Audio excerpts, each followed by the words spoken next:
Hello class, how are you today? My name is Hassan. This is my 10th discussion board for Professor Barr's English 112 class. In this discussion board, the professor has asked us to discuss examples of pressures of performativity, history, and conformity in African American society and literature. Excuse me.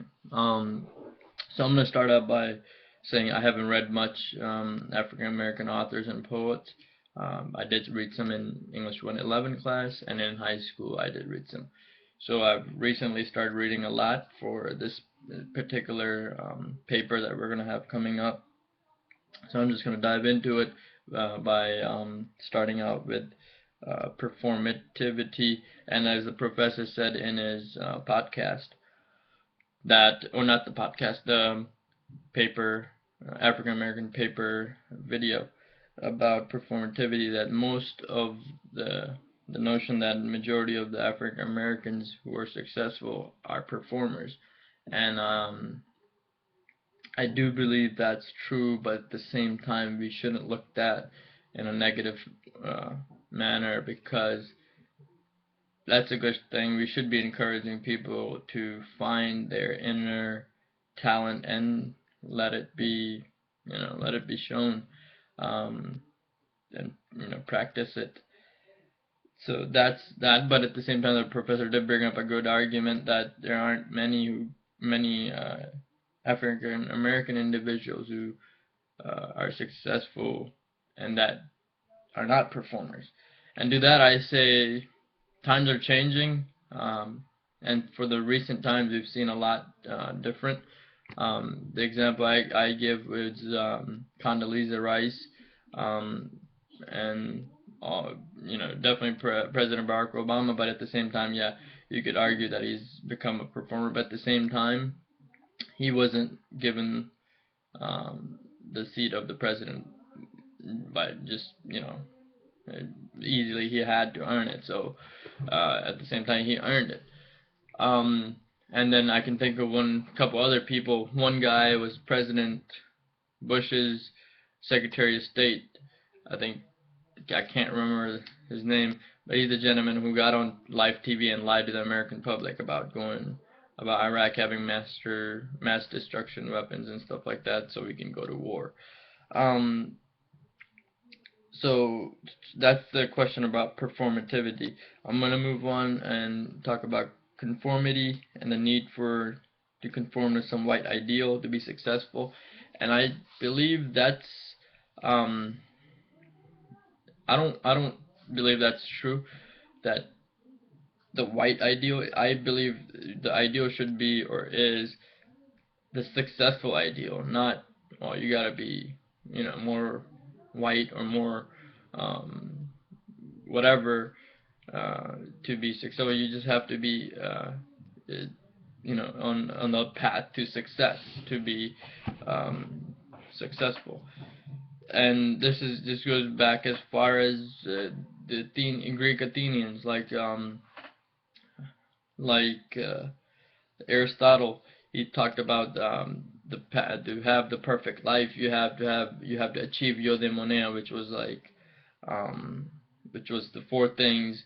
You have to have wealth and property. You have to have beauty, inner and outer beauty. You have to have knowledge, and you have to have spirituality. So, conformity. That's not something I kind of want to look at, but I guess I don't want to ignore it either. But I don't feel that we need to be, or anybody needs to be, what, you have your own culture, but at the same time, try to be successful. That's the thing. Um, Moving on to the history, yeah, there's a rough history behind the slavery, and African Americans had to really work hard for their rights to achieve what they have. And thanks to African Americans, I'm able to be in the States. Otherwise, I might have been, who knows what, might not be able to be in the States. Because if we were that harsh to African Americans, Middle Eastern, um, then looking at the history, and I believe history is changing. African Americans, nobody's stopping that culture from being there, but from first-hand experience, I've seen people who don't want to be, who are African Americans, but they don't want anything to do with Africa. So, they're like, we are Americans, we don't care about Africa, what Africa, we don't care. So that's another thing. And in addition to that, a bunch of my friends, and this is just an example for me, I knew about the 50th anniversary of Martin Luther King's, um, you know, his speech, and they're being African American, they should have known about this, and they had no idea. So, that's just a couple of things I wanted to bring up. And then the Furious Fool, it's in the course documents. That story that really brings up a good point about the Black Panthers.